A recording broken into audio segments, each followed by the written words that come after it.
Good evening, my name is Edmund Russo with the U.S. Army Corps of Engineers, Galveston District. This summary follows our last media report on Addicks and Barker Reservoir dams, which was made at 1:30 p.m. today. As of 6 p.m. today, the pool elevation at Addicks is approximately 108.9 feet, which is up from 108.5 feet at 12 noon today. It is projected to peak at about 109.1 feet, which is down from our previous estimate of 110.4 feet. The pool elevation currently at Barker is at approximately 101.4 feet, which is up from 101.3 feet at 12 noon today. It is projected to peak at about 101.7 feet. That is down from 101.7 feet. That is down from our previous estimate of peak at 104.4 feet. Home flooding is ongoing upstream at both reservoirs. This occurs at 103.4 feet at Addicks and at 97.1 at Barker. To date, approximately 35 to 40 inches of rain has fallen in the watersheds upstream of Addicks and Barker. This is approximately half of the average rainfall amount expected in the Houston area over the course of a year. Estimates from the National Weather Service on rainfall above Addicks and Barker from today through the remainder of this tropical event is now estimated at about 1 to 2 inches. Earlier today, we had to make the difficult decision to make more aggressive releases than what we had told the public before, in order to maintain the functionality of our structures. We are constantly changing, with the constantly changing conditions, the amount of rain, the rapid pool rises, we were quickly approaching our storage capacity. Therefore, we had to make these releases with little warning. We understand the frustration this caused for many people and pray for the safety and well-being of those who have been impacted by the storm. The Corps of Engineers continues to make controlled water releases from both Addicks and Barker through the gated outlet structures. The intent has been to maintain the ability to control releases to the extent possible before the onset of uncontrolled releases over and around the auxiliary spillways at the ends of the dams, and to reduce pool levels to prepare for future rain. Additionally, controlled releases reduce the magnitude and duration of uncontrolled releases, potentially decreasing the impacts of flooding. Uncontrolled releases using spillways are intentional design features of the dams when operating at extreme flooding conditions. At present, uncontrolled releases at Addicks Auxiliary Spillway on the northeast end of the dam began this morning. Uncontrolled releases over the auxiliary spillway at this location initially occur when the reservoir pool elevation reaches the low natural ground elevation of 108 feet. That elevation for Barker is 104 feet at both the north and south ends. At the rates of rise of the pool in Barker, we no longer expect uncontrolled releases of these spillways at this time. Starting from yesterday, we continue to raise the gates slowly at the structures in controlled incremental amounts. The current discharge rates are approximately 7,000 cubic feet per second and 6,000 cubic feet per second, respectively, for a combination of combined total discharge of 13,000 CFS. The goal has been to reach release rates of 8,000 CFS at both Addicks and Barker for a combined discharge down Buffalo Bayou of 16,000 CFS. We estimate the dams will approach this target combined discharge rate in the coming days. In this extraordinary event, key is evacuating as much water as quickly as possible out of the dams to provide storage capacity for future rainfall events, especially since we are in the peak of hurricane season. Dam releases are expected to occur for several months following this storm event until all water is evacuated. With the rainfall still occurring in downstream reaches of Buffalo Bayou and tributaries, as well as in discharge of water from Addicks and Barker, the elevation of the bayou is still holding fairly steady, and it may still take several days for it to recede. We have produced maps that generally estimate the potential extent, magnitude, and timing of the flooding below Addicks and Barker beyond the extreme rain event flooding that has already occurred, to include the operations of the outlet structures and auxiliary spillways. These maps will be posted online at the Corps of Engineers Galveston District website, and I can call that out. It's www.swge.usac.army.mil. We expect that also to be posted at readyharris.org, which I've previously provided. Those maps are shown up here, and we'll take questions at the end of this report to better explain these. The uncontrolled auxiliary spillway flow at the north end of Addicks started today. The pool rises above an approximate elevation of 109.6 feet. The flow around the end of the dam will be fairly small, on the order of about 100 CFS.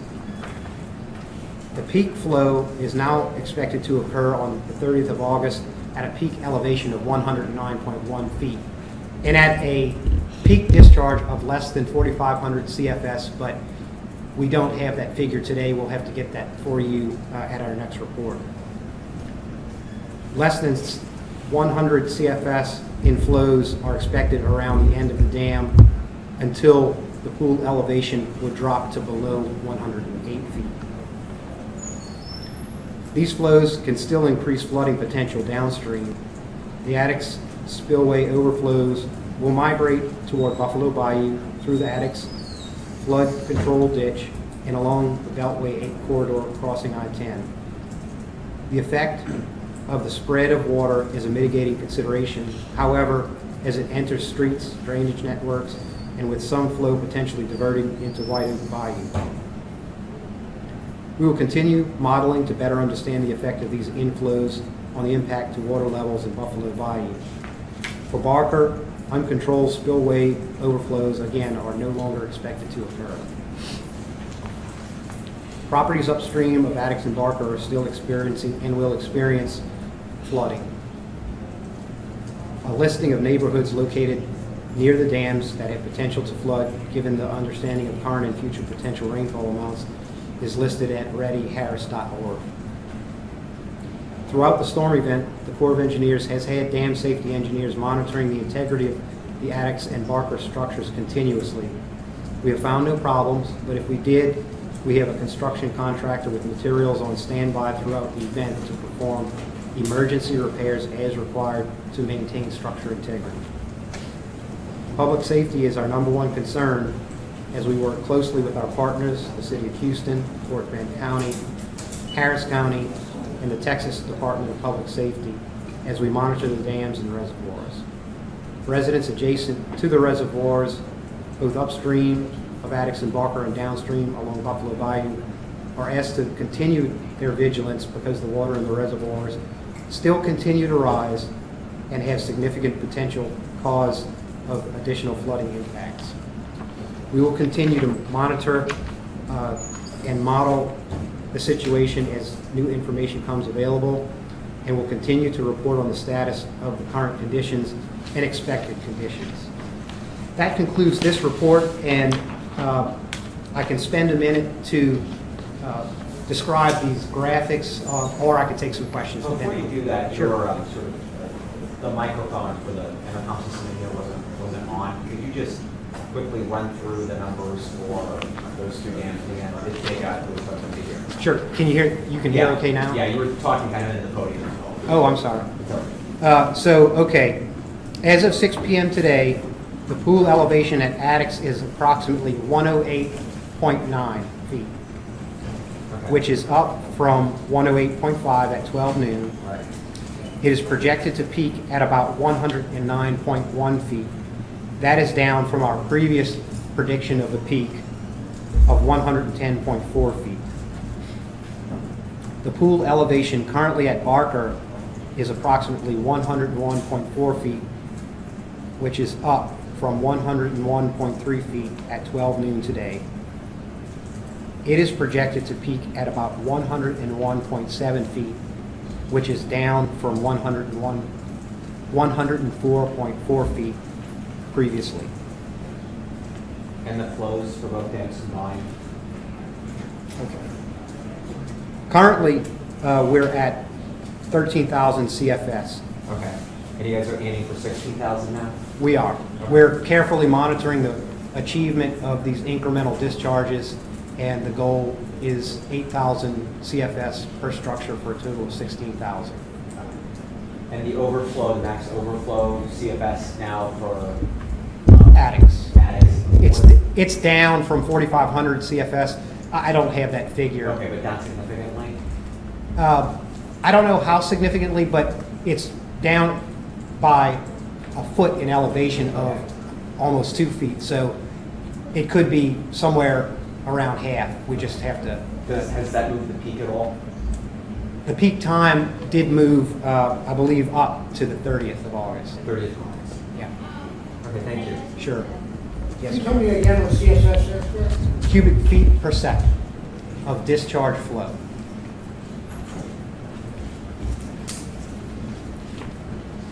So if you'd like, I can describe the graphics that we posted based on our modeling work. There are two graphics shown up here for the Addicks Reservoir. The graphic. Use the microphone. The hand mic, right? Is that hand mic? Yeah, yes. Okay, so can you hear me okay? The graphic that we see here to our left shows the Addicks Reservoir, and the different colors that we see down here, the white, the light blue, dark blue, purple, and dark purple, show different estimated depths of flooding. So in white is less than 2 feet. And if you recall from our briefing earlier today, we talked about the flows being anywhere between a half a foot to 2 foot past the auxiliary structure. You can see, if you look carefully, the patches of white and some patches of light blue sporadically are indicative of the flows that we would expect and the depths of those. Again, these maps are posted at our website, or will be posted soon at our website.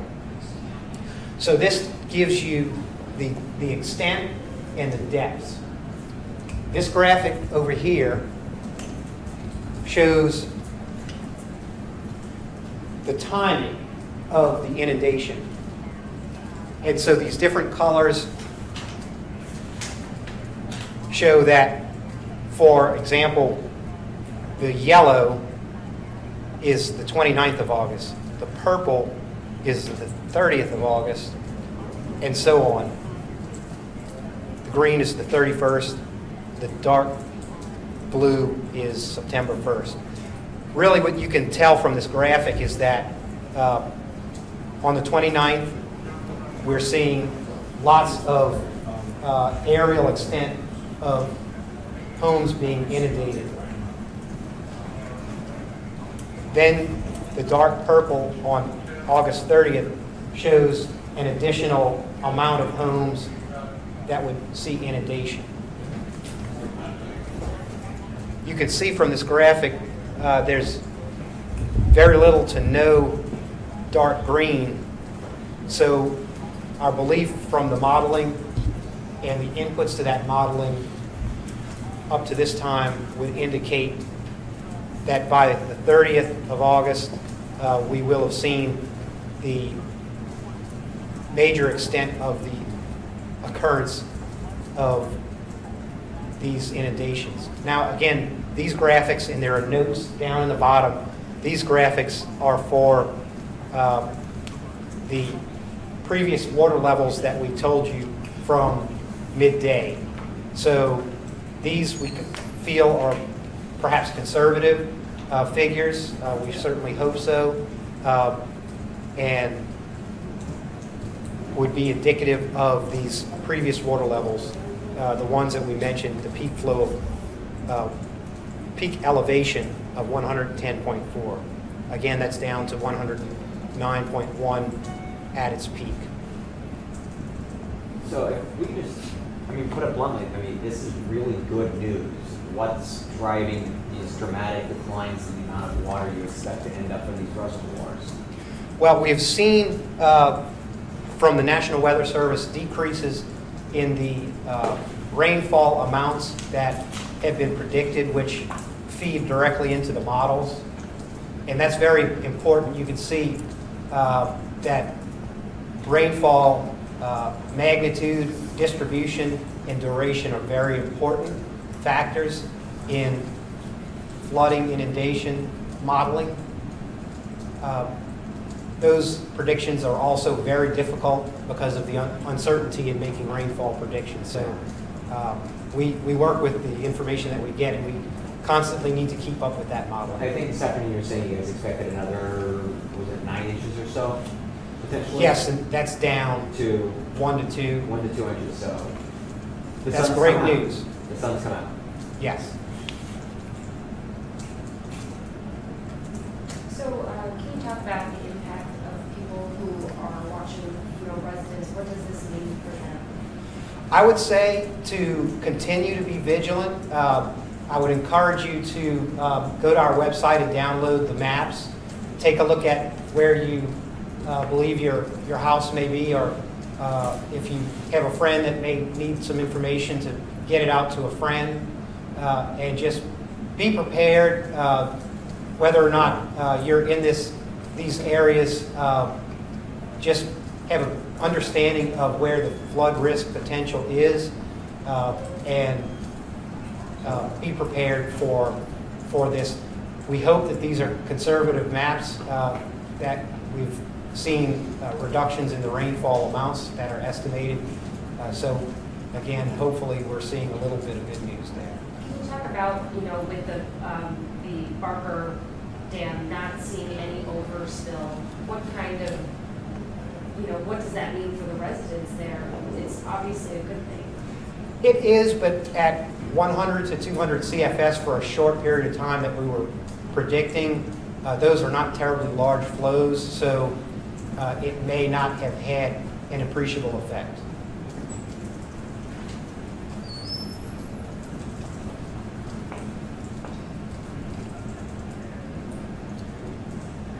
And again, we will continue to work in collaboration with Harris County and our other partners to monitor the flows and the water surface elevations downstream as well. We think that's important to ensure that we're communicating these discharge rates and potential effects as time goes by, to ensure we're getting the information out to people. And you guys have basically doubled the amount of water coming out of these dams, out of the floodgates. Has that had any impact whatsoever on the levels in Buffalo Bayou?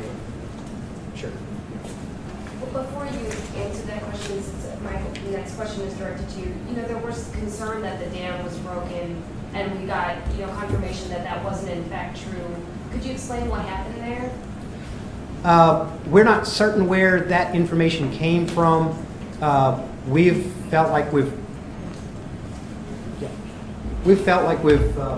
fairly consistently reported that the flows at the auxiliary structures over the spillways were going to be uncontrolled releases, not any structural integrity problems with those releases.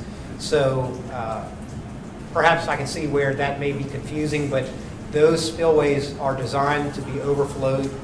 They're armored and are intended for that purpose.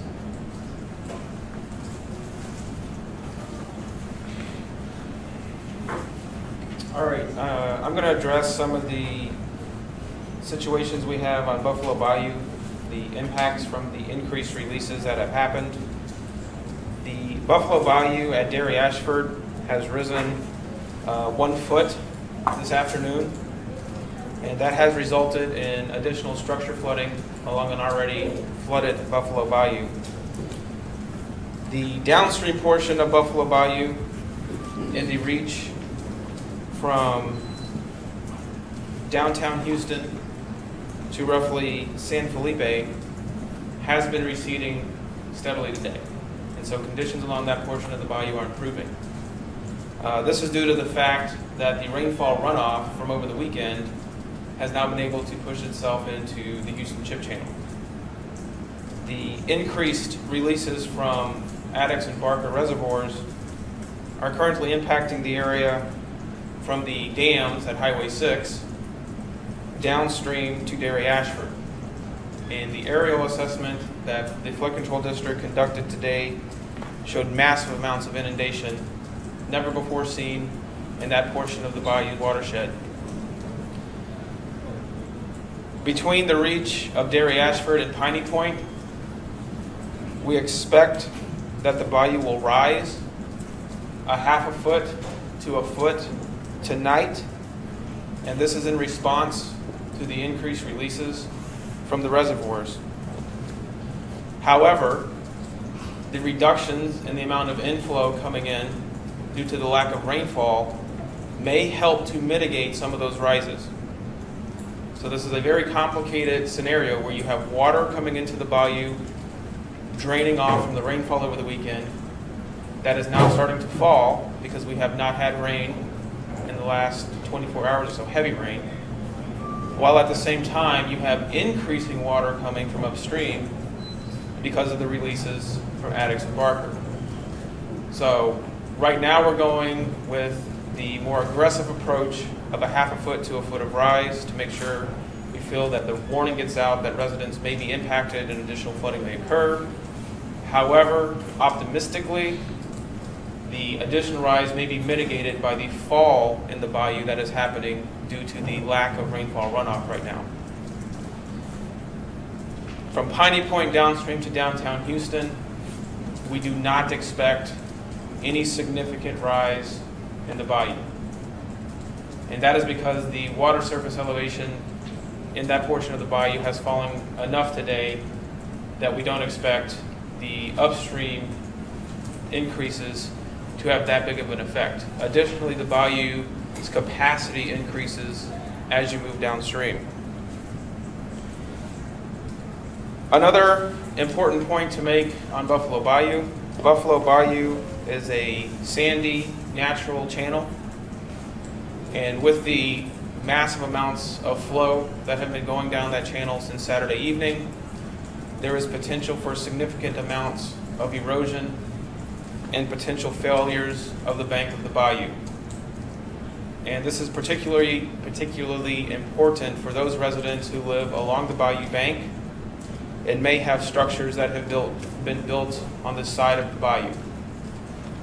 Most of that right now is under water, but we could see some failures of the bayou banks.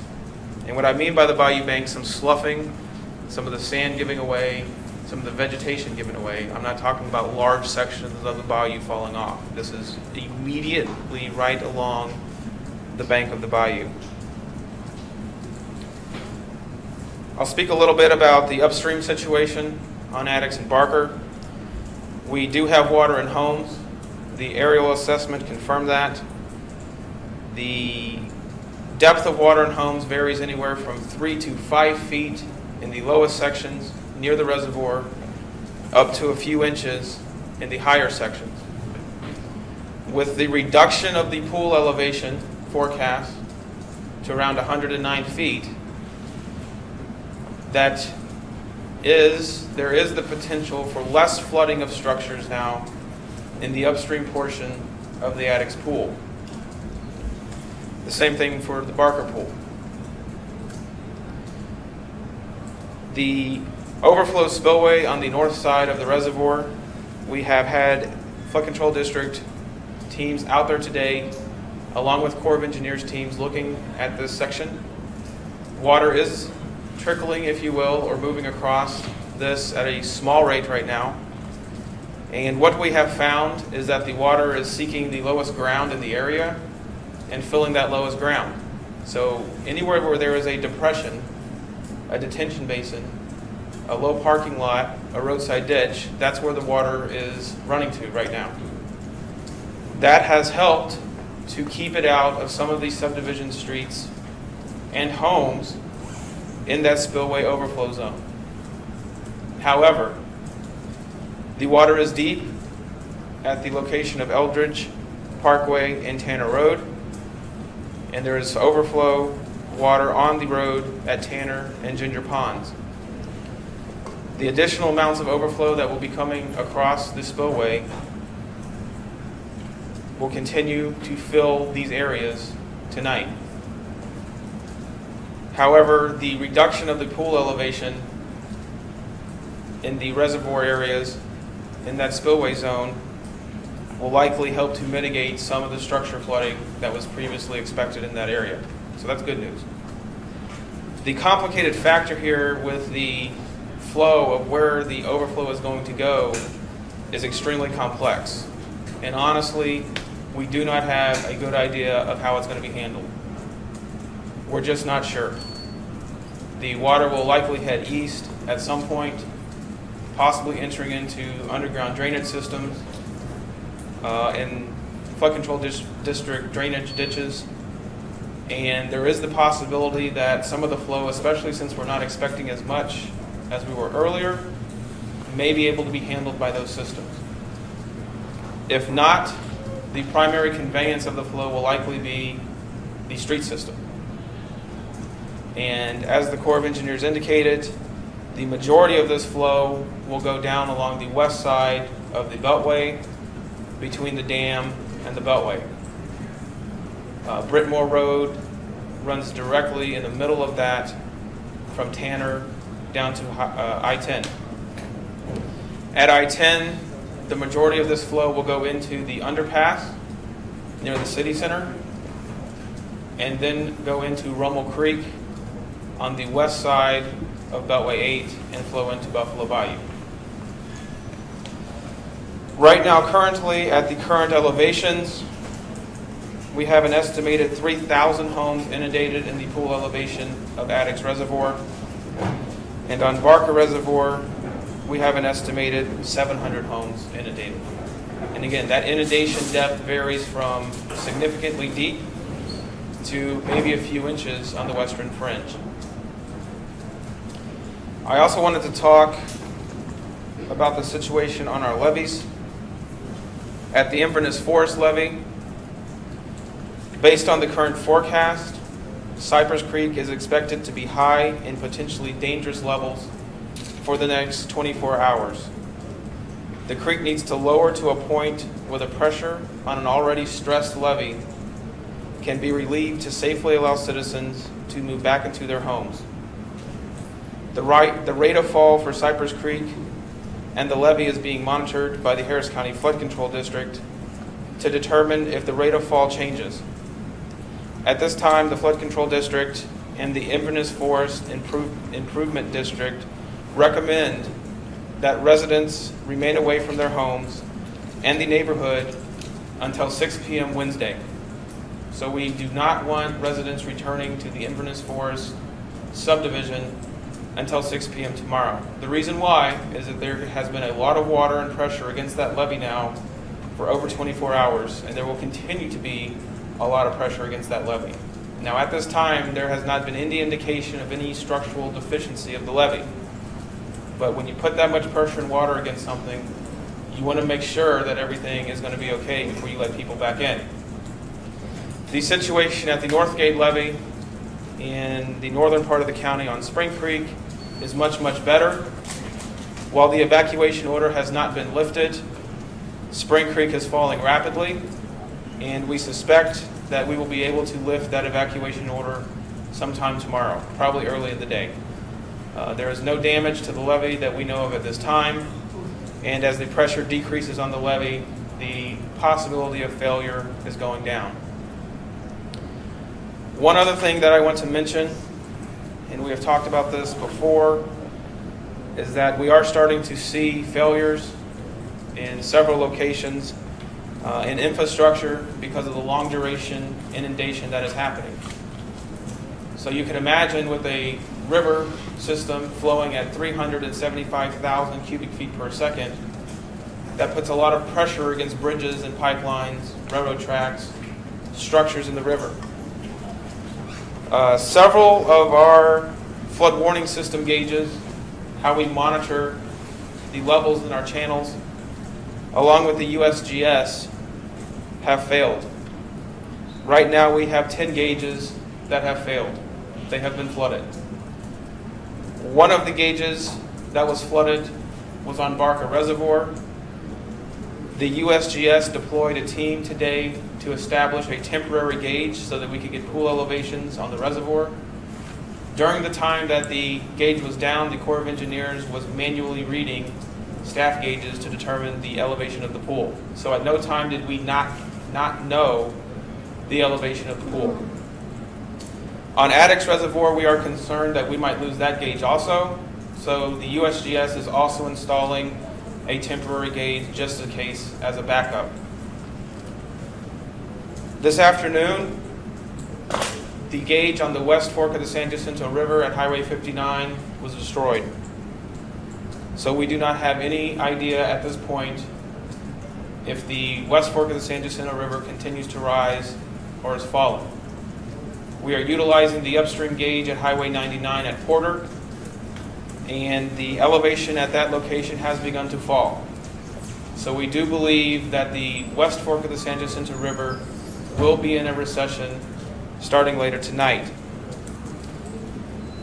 The east fork of the San Jacinto River has begun to fall. That gauge is working, the river has peaked, and it is beginning a slow fall. The other important gauge on the San Jacinto River at Highway 90 Sheldon has also failed. So we do not have any indication right now if the lower portion of the San Jacinto River is rising or falling.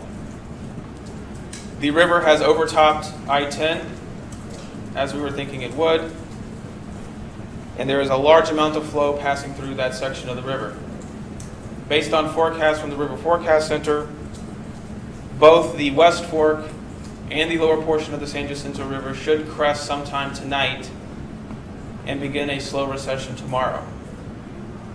And again, there is nothing we can do at these sites where these gauges have failed. Obviously, we cannot reach these sites. The freeway has been overtopped on US 59, and the reason the gauge was overtopped, or the gauge went out at Highway 90, is because Highway 90 is underwater.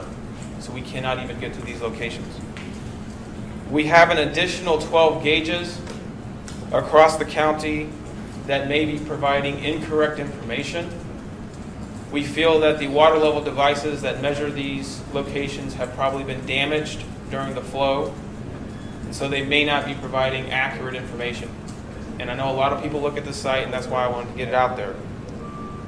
Some of the sites are going to be Spring Creek at Hager Road, Cypress Creek at Cypresswood, and this is the Cypresswood crossing near Bush Intercontinental Airport, Greens Bayou at Lay Road, South Mady Creek at Greenhouse, and Bear Creek at Clay. And with that, I'll take any additional questions on the situation across the county, Buffalo Bayou, or any other of the things we've discussed. I think you were saying this, that the increased rate of flow has resulted, from the dam, has resulted in a 1 foot increase in Buffalo Bayou at Barry Ashford so far, and you're projecting that it could result in another 1 foot increase later tonight. So basically 2 feet combined, potentially. So the question was the rate of the increased flows from Addicks and Barker Dam have resulted in an increase of a half a foot to a foot today at Derry Ashford, and will there be an additional foot tonight in that region? Yeah. The answer is no. Okay. We have been looking very closely at the Derry Ashford gauge this afternoon. Okay. It did have a 1 foot rise, but it has stopped rising. So we feel comfortable that that portion of the bayou, of Buffalo Bayou, between the dams and Derry Ashford is likely at crest. Now, it's not going to fall. It's going to hold steady. The section that we are concerned about potential rise tonight is from Derry Ashford to Piney Point.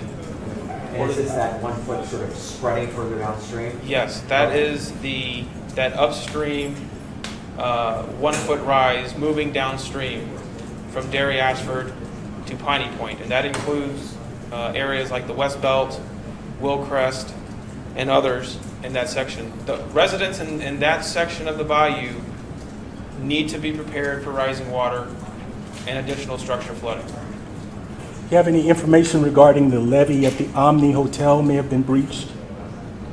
I do not know of a levee there. There might be some type of local flood wall there, Yeah. but anything that happened at the Omni Hotel would have already happened on Sunday.